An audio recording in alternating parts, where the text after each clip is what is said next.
Momen penuh kasih sayang Jonas Rivano saat momong baby Chloe, aura hot daddy-nya keluar.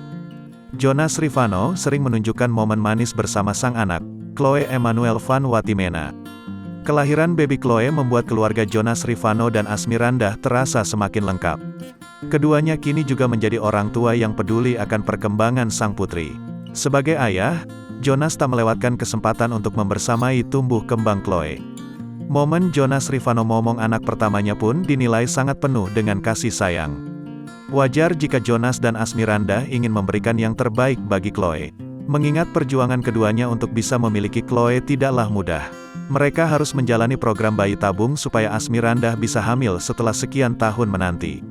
Sebagai putri sematawayang, Chloe memang mendapat kasih sayang penuh dari kedua orang tuanya. Apalagi pasangan ini juga baru saja kehilangan calon anak kedua mereka yang ternyata harus berhenti berkembang di usia kehamilan 9 minggu. Chloe pun kembali menjadi anak tunggal setelah sebelumnya mereka begitu bahagia atas kehadiran calon anggota baru di keluarga mereka.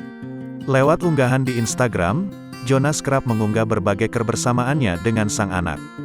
Dalam postingan, terlihat bagaimana Jonas sangat sayang kepada baby Chloe. Tampak keduanya kerap menghabiskan waktu bersama, mulai dari jalan-jalan hingga berenang bersama.